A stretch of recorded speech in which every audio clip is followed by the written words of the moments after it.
Assalamualaikum warahmatullahi wabarakatuh. Aku adalah seorang ibu yang telah menjalani rumah tangga selama 29 tahun lamanya. Dari pernikahanku dengan suamiku, aku dikaruniai seorang putri, Kamilah namanya.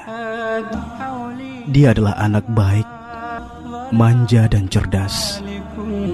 Namun sayang Kamilah harus kehilangan ayahnya pada saat terjadinya tragedi kecelakaan jatuhnya pesawat Adam Air beberapa tahun silam.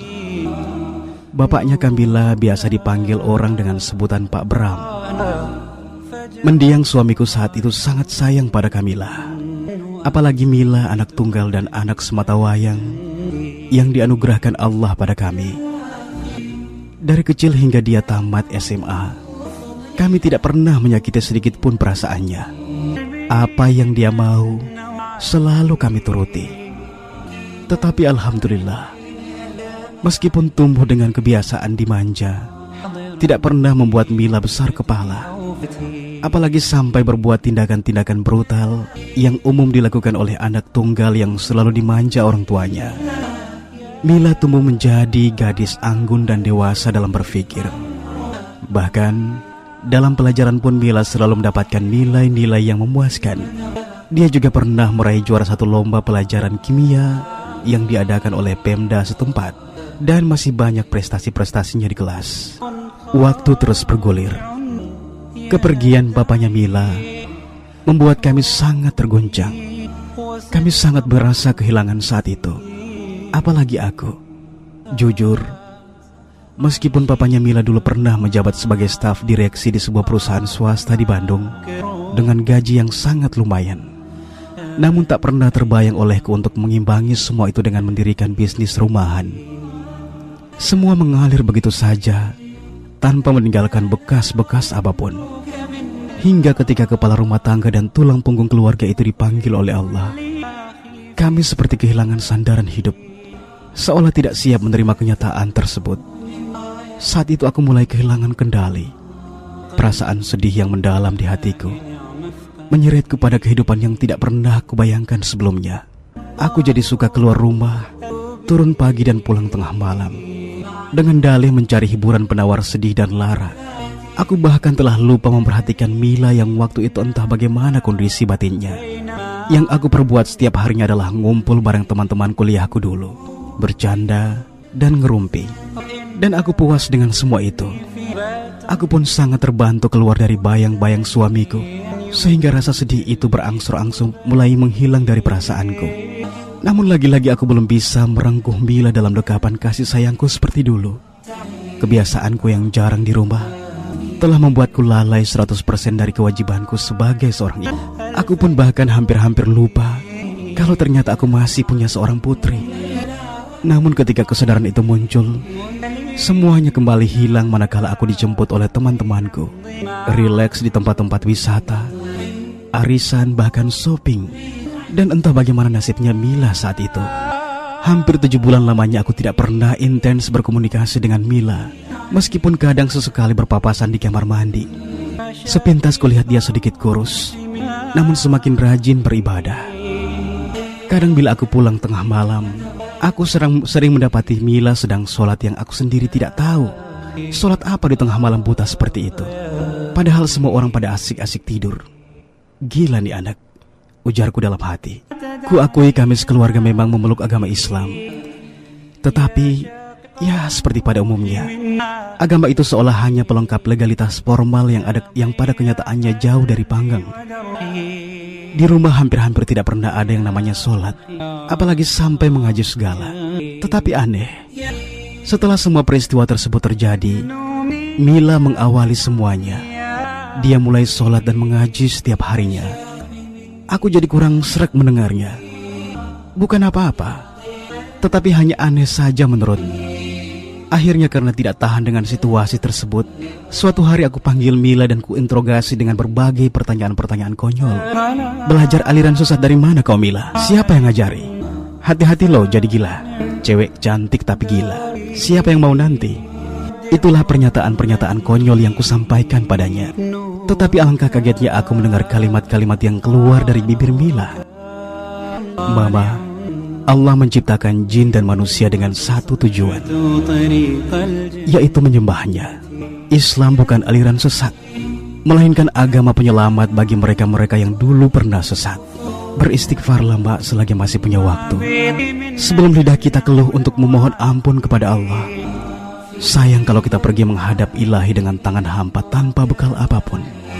Mendengar kalimat-kalimat yang keluar dari bibirnya membuat dadaku berdegup kencang. Jujur aku ngeri kalau bicara tentang kematian, tetapi dasar rasa egoku tinggi. Aku berusaha untuk menutupi perasaan itu dan mengimbanginya dengan kalimat-kalimat sinis. Anak kecil sudah pinter ya ceramahi orang tua. Pergi sana. Awas kalau mama lihat lagi sholat tengah malam kayak kemarin. Emang gak bisa sholatnya siang aja? Kayak gak ada kerjaan nih anak, ujarku dengan nada keras dengan tatapan melotot. Sempat kulihat ada air mata bening menetes di pipinya Mila saat dia hendak berlalu meninggalkan aku. Tetapi peduli apa? Ujarku dalam hati. Suatu hari ku ingat betul hari itu hari Kamis. Hari itu aku tidak keluar rumah seharian karena kondisi kesehatan yang tidak mengizinkan. Tetapi teman-temanku setia menemaniku. Mereka ngumpul di rumahku dan seperti biasanya menghabiskan waktu berleha-leha dan ngerumpiin orang-orang. Tiba-tiba dari arah pintu depan masuk sesosok manusia berbusana hitam lengkap. Semuanya tertutupi. Bahkan wajahnya pun ditutupi oleh cadarnya. Orang itu masuk ke dalam rumah setelah sebelumnya mengucapkan salam. Aku sempat kaget. Siapa nih orang? Berani-beraninya masuk ke rumah orang tanpa permisi. Akhirnya aku teriaki orang itu maling. Meskipun ada 3 orang temanku di rumah, namun aku terus berteriak ada maling di rumahku. Hingga berkumpullah tetangga-tetanggaku. Kulempari orang bercadar itu dengan guci kecil di atas meja tamuku, hingga mengenai kepalanya dan berdarah. Ku dengar dia berteriak kesakitan dan membuka cadarnya. "Saya Mila, Mama. Saya Mila," ujar orang itu yang ternyata adalah Mila. Menyadari hal itu bukan iba melihat kepalanya berdarah, tetapi darahku semakin mendidih melihat Mila seperti orang asing yang tidak kukenal. "Hei anak mandel, ngapain pakai pakaian seperti ini? Bikin malu saja. Siapa yang belikan baju ini? Ayo cepat buka, biar mama bakar sekalian," ujarku dengan suara keras memaksanya untuk membuka pakaiannya. Kukata-katai dia anak gila. Bahkan kalimat-kalimat yang serupa juga keluar dari mulut teman-temanku. Aku jadi malu dibuatnya. Kutampar dia berulang-ulang dan kubakar pakaian yang dikenakannya saat itu, dengan tidak mempertimbangkan perasaannya yang lagi sedih saat itu.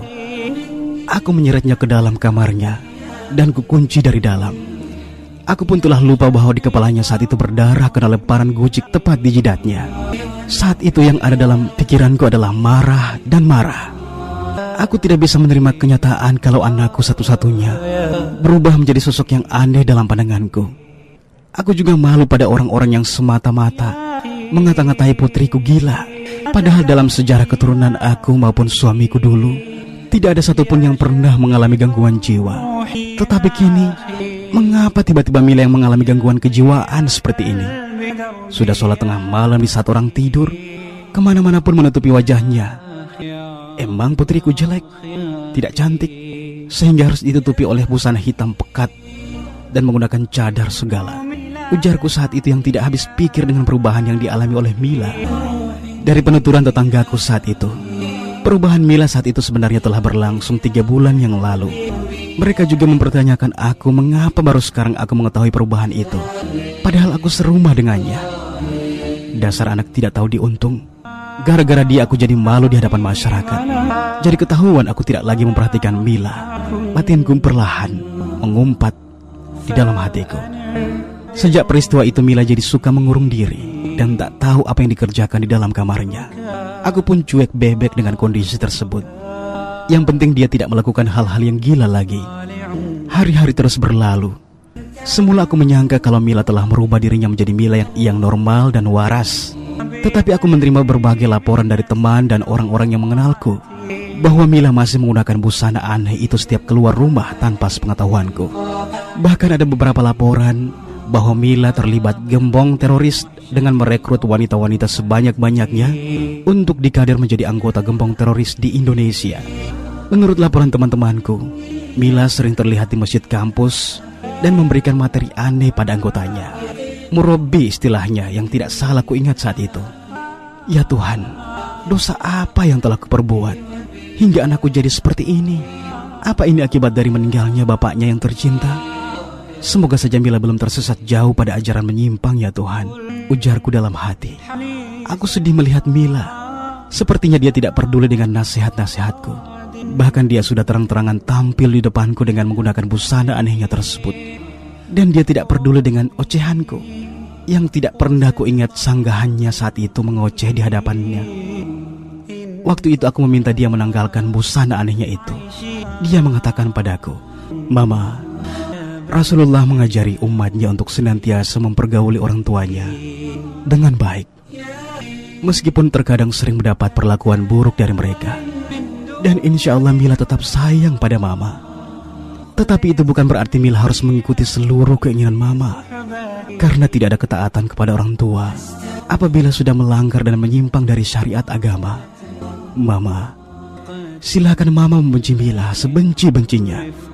Tetapi Mila tetap selalu sayang pada Mama. Silakan Mama memukul Mila, bahkan membunuh Mila sekalipun. Tetapi jangan Mama paksa Mila untuk meninggalkan syariat agama ini.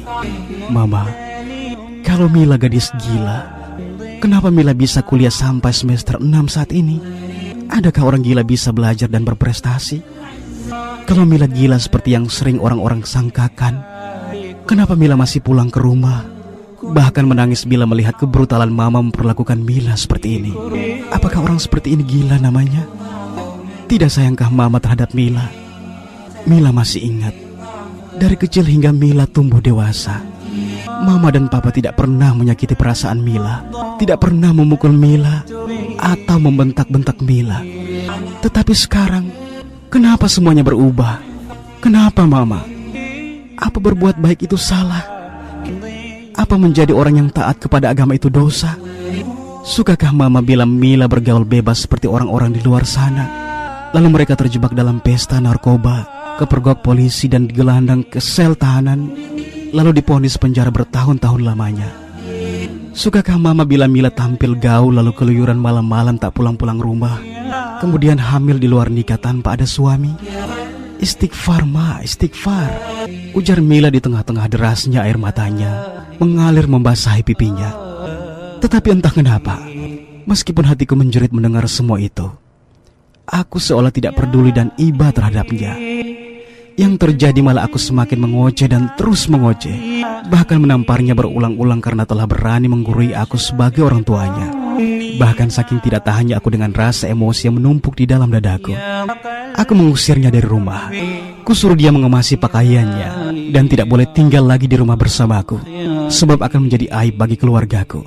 Dengan air mata menetes deras di pipinya, Mila memintaku untuk tidak mengusirnya, kecuali setelah buka puasa tiba. Karena saat itu dia sedang berpuasa. Aneh memang kurasa, bukan bulan Ramadan tapi puasa segala. Mendengar hal itu amarahku semakin meluap. Emosiku tak terbendung. Ku bantu dia mengemasi pakaiannya, dan sebagian pakaian anehnya yang tergantung di hanger lemarinya ku buang keluar. Ku seret dia keluar dari pintu rumah dan ku tutup rapat pintu rumahku. Hatiku sebenarnya sedih dengan semua ini, tetapi aku malu. Aku malu beranakan dia yang tidak tahu diri. Beberapa saat setelah aku mengunci pintu rumah, ku dengar suara mobil mengerem keras di jalan depan rumahku. Ku dengar ada teriakan memekik menyebut kalimat tauhid dan takbir keras-keras. Suara itu sangat aku kenal. Suaranya Mila. Dengan buru-buru aku membuka pintu rumahku, dan kudapati kerumunan orang tepat di depan pintu pagar rumahku. Sepertinya baru saja terjadi kecelakaan hebat. Sebuah mobil pick up berwarna biru menabrak orang. Dengan buru-buru aku memburu ke tengah kerumunan orang, mengelilingi korban yang ditabrak mobil tersebut. Dan alangkah terkejutnya aku ketika melihat sesosok tubuh yang ambruk bersimbah darah. Mila. Mila anakku. Ternyata Mila yang ditabrak mobil tersebut. Tubuh itu tersungkur dan masih lengkap dengan busana muslimah cadarnya. Terdengar perlahan Mila mengucapkan kalimat tauhid, lalu diam dan tak bergerak lagi. Aku menjerit sekencang-kencangnya. Melihat semua itu aku jadi histeris. Aku menangis meraung sekencang-kencangnya. Aku tidak percaya kalau Mila, anakku satu-satunya, adalah korban kecelakaan itu. Kasihan dia. Sebenarnya aku sayang padanya. Dia ditabrak mobil dalam keadaan puasa dan belum makan apapun. Menurut saksi mata, Pak Handoko, tetangga yang kebetulan juga berada di pekarangan rumahnya, dilihatnya Mila keluar rumah. Tapi tiba-tiba sebuah mobil pick up biru oleng dan menyambarnya, yang saat itu masih berada tepat di pintu pagar rumah. Ya Tuhan, mengapa semua ini menimpa anakku? Mengapa dia Engkau ambil, Tuhan? Mengapa? Kini aku telah kehilangan benar-benar seorang diri dan tidak tahu siapapun yang kumiliki, dan tidak ada siapapun yang aku miliki. Mengapa semua ini menimpa anakku? Aku sangat menyesal. Kenapa harus Mila yang dipanggil? Kenapa harus Mila yang mengalami semua ini? Kasihan dia. Dia teguh dan istiqomah. Inilah penyesalan hidup yang hingga saat ini masih belum hilang dari benakku. Setelah suamiku pergi meninggalkan aku, akhirnya putriku satu-satu pun harus pergi meninggalkan aku untuk selama-lamanya. Yang tidak bisa aku terima adalah sikap dan perlakuanku selama ini pada Mila, yang akhirnya aku sadari bahwa aku telah salah menilainya. Namun yang sangat aku syukuri adalah ia meninggal dengan mempertahankan akidahnya. Ia meninggal dalam keadaan istiqomah. Sebagai orang tua, aku selalu berdoa untuknya. Semoga kematiannya syahid di mata Allah. Ya Allah, ampunilah dosa-dosaku. Izinkan aku memperbaiki semua sikapku selama ini, dan terimalah anakku di sisimu, ya Allah. Bahagiakanlah dia dengan kebahagiaan yang tidak pernah dia dapat dariku. Amin ya Rabbal Alamin. Wassalamualaikum warahmatullahi wabarakatuh.